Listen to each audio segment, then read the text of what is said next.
warahmatullahi wabarakatuh. Selamat datang di channel kami. Semoga yang sudah mampir ke channel ini, saya doakan senantiasa dalam lindungan Allah Subhanahu wa Ta'ala, Tuhan Yang Maha Esa.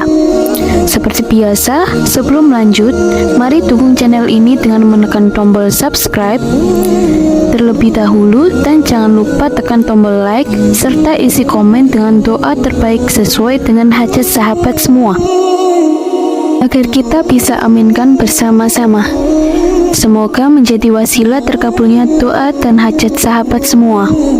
Bagi Anda yang sudah like, subscribe, dan komen, saya doakan semoga panjang umur, selalu diberikan nikmat kesehatan dan rezeki yang berlimpah, dikaruniakan kemudahan dari segala urusan, dan diberikan keturunan anak yang sehat, pintar, baik, rezekinya lancar, dan soleh-soleha.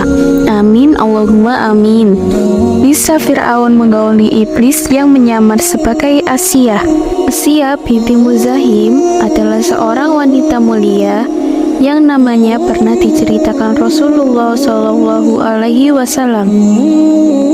Dia adalah ibu angkat Nabi Musa sekaligus istri dari Fir'aun. Sialah yang menyelamatkan Musa kecil ketika dihanyutkan ibu kandungnya di sungai. Kisah ini bermula ketika Fir'aun ditinggal mati oleh istrinya dan ingin mencari istri yang baru. Suatu hari, Fir'aun memerintahkan kepada salah seorang menterinya yang bernama Haman untuk datang dan melamar seseorang perempuan bernama Asiyah. Tapi lamarannya Fir'aun ditolak oleh Asiyah karena ia tahu bahwa Raja Mesir ini adalah orang yang buruk sifatnya. Tahu lamarannya ditolak, Fir'aun pun marah lalu mengutus bala tentaranya untuk menangkap orang tua Asiyah. Mereka pun dipenjara dan disiksa. Fir'aun yang merasa bisa melakukan apa saja tak mampu mendapatkan hati dari Asiyah. Fir'aun pun memaksa Asiyah untuk menikah dengannya, padahal Asiyah sudah menolaknya dengan tegas. Ia tak sudi dinikahi Fir'aun karena ia raja yang engkar kepada Allah Subhanahu wa Ta'ala. Fir'aun lalu mengancam untuk membunuh orang tua dari Asiyah hingga membuatnya harus menikah dengan Fir'aun. Asiyah binti Muzahim adalah salah satu contoh yang bisa diteladani oleh orang-orang yang beriman, khususnya kaum wanita. Meski berstatus istri Raja Mesir yang kafir, namun Asiyah memisahkan diri dengan suaminya dalam kekafiran.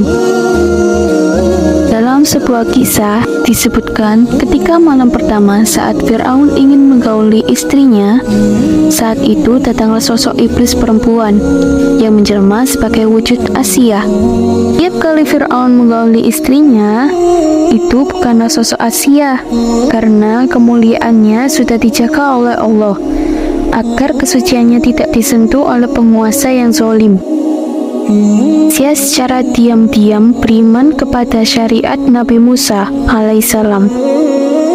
Dia juga menyembunyikan keimanannya di hadapan Fir'aun karena mengaku Tuhan yang wajib disembah. Dia menyembunyikan keimanannya karena khawatir apabila suaminya tahu, maka nyawanya akan terancam, seperti Masyita, tukang sisir putrinya Fir'aun. Masyita juga menyembunyikan keimanannya di hadapan Fir'aun, hingga pada akhirnya ia digoreng hidup-hidup bersama semua anaknya. Dia tak tahan dengan perbuatan biadab suaminya yang tega menggoreng hidup-hidup Masyita dan semua anak-anaknya. Ia pun marah besar kepada suaminya Fir'aun dan lantas mendatangi Fir'aun. "Celakalah engkau wahai suamiku, alangkah beraninya engkau kepada Allah Subhanahu wa Ta'ala," kata Asiyah. Fir'aun terkejut mendengar istrinya menyebut nama Allah, persis seperti yang dikatakan Masyita. Fir'aun pun marah, kemudian meminta Asiyah menarik kata-katanya kembali, tapi Asiyah tidak menurutinya. Akhirnya, Firaun pun semakin marah mendengar perkataan Asia, hingga ia mengusirnya. Keesokan harinya, Firaun mengumpulkan semua pejabat-pejabat Mesir dan bertanya pendapat mereka tentang Asia binti Muzahim. Mereka menjawab dengan pujian-pujian, karena Asia dikenal sebagai seorang wanita yang bijak dan baik. Firaun berkata bahwa Asia telah menyembah Tuhan selain dirinya. Maka pejabat-pejabat Mesir itu meminta Asia harus dibunuh. Akhirnya Asia ditangkap dan tubuhnya diikat di sebuah batu. Kemudian dia dibawa ke tengah padang pasir yang sangat panas. Dia ditinggalkan dengan posisi dirinya terikat di bawah terik matahari padang pasir. Firaun berprasangka bahwa Asia pasti akan meminta tolong kepadanya dan mau kembali menuhankan dirinya. Selama Asia tinggal sendirian di tengah padang pasir, Nabi Musa datang kepadanya lalu memegang tangan Asia. Nabi Musa kemudian membisikkan di telinga ibu angkatnya bahwa Allah tidak akan melimpahkan rasa sakit kepada Asia. Firaun kembali mendatangi Asia bersama pasukan kerajaan, lalu bertanya siapa yang patut disembah, apakah Allah atau dirinya. Namun karena Allah Subhanahu wa Ta'ala sudah menanamkan keimanan di hati Asia, dia pun menjawab tiada Tuhan selain Allah yang patut disembah. Firaun yang murka lalu menyiksa Asia dengan memukulinya secara membabi buta dalam posisi terikat di bawah terik matahari. Sambil dipukuli, Asia dipaksa murtad. Namun ia tetap menolak sampai-sampai pakaiannya terlepas sebagian karena siksaan Firaun. Tidak merasakan rasa sakit, malah tersenyum dan tertawa ketika disiksa Firaun.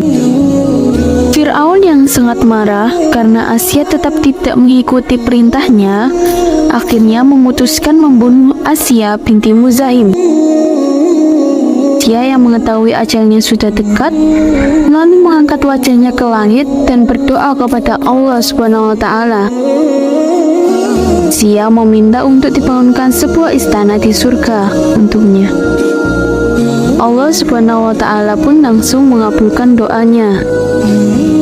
Maka Allah menampakkan istana yang diminta Asia hingga ia benar-benar bisa melihat istana tersebut lalu tersenyum. Firaun yang heran melihat Asia lalu berkata bahwa Asia itu semakin gila, sementara ia sedang diazab. Asia binti Muzahim pun dibunuh oleh Firaun beberapa saat setelah ia melihat istana untuknya di surga. Demikian sepenggal kisah dari kisah Firaun menggauli iblis yang menyamar sebagai Asia. Lupa dukung channel ini dengan menekan tombol like, subscribe, komen, dan share, serta klik tombol lonceng agar mendapatkan notifikasi video inspirasi sahabat muslim lainnya. Sampai ketemu di video kisah inspirasi lainnya. Wassalamualaikum warahmatullahi wabarakatuh.